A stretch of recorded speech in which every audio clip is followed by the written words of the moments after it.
ಹಾಲನ್ನ ರೈತರ ಬದುಕನ್ನು ಉಳಿಸ್ಬೇಕು ಅನ್ನೋ ದೃಷ್ಟಿಯಿಂದ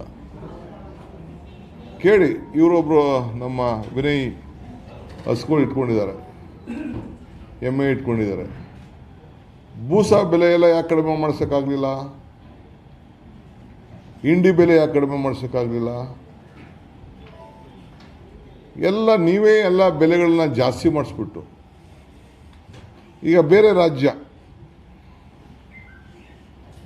ರಾಜ್ಯಗಳಿಗೆ ನಮ್ಮಲ್ಲಿ 42 ರೂಪಾಯಿ, ಕೇರಳಲ್ಲಿ 52, ಗುಜರಾತ್ 53, ಮಹಾರಾಷ್ಟ್ರ 52, ತೆಲಂಗಾಣ 58, ಅಸ್ಸಾಂ 60, ಹರಿಯಾಣ 56, ಮಧ್ಯಪ್ರದೇಶ 52, ಪಂಜಾಬ್ 56, ಉತ್ತರ ಪ್ರದೇಶ 56, ಗುಜರಾತ್ 53.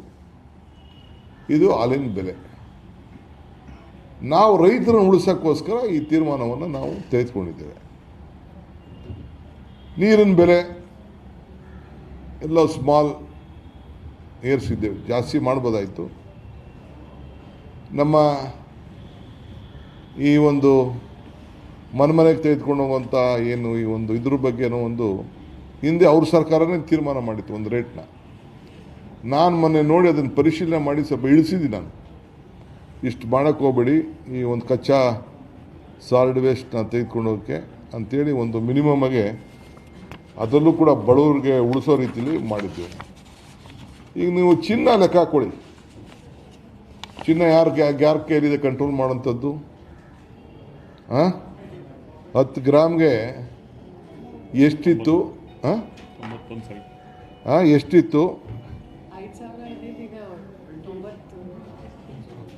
6,000 1 4-5 3 ವರ್ಷದಲ್ಲೇ ಇಷ್ಟು ಇತ್ತು.